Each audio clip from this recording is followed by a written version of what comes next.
can you predict what questions will get asked? Yes, pretty much. I've done thousands of interview coaching sessions over the years for loads of different companies, loads of different roles.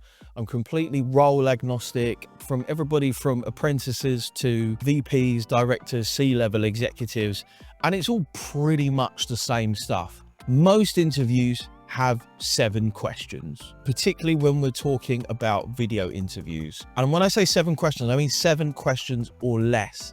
This is especially true for first round interviews. So when we get to like second, third round, for more management positions and above, like senior manager, it gets a little bit more complicated.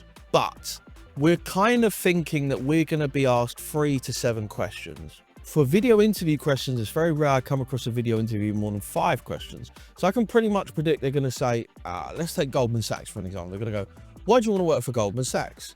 Why do you want to be an M&A analyst? What's specifically special about you? Or tell me about a recent piece of business news and give me an example when you showed attention to detail, or explain a basic financial term.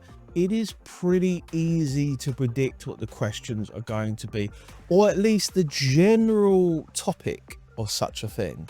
Like going to the sea and thinking, I know that it's going to be wet and salty, right? So based upon that, you can start to predict the questions, and it's really much more effective for you to concentrate on a few questions which are really likely than a lot of questions which are not so likely. Does that make sense? Because you almost guaranteed to get certain questions. Like for me, I always think you're always going to get asked, and I say always a caveat, there's always one smart ass in the comments. You're like, well, actually, I didn't. Okay, cool. Bearing in mind, I'm trying to talk generalistically about all interviews everywhere, for every company, for every role. Okay? You're going to get asked, why this company, why this role, why you? And being prepared for that is effective, because it then informs the rest of your preparation. Like if you say why you, it means you're really good at introducing yourself. If you say why this job, it means you know what the job involves. And if you say why this company, this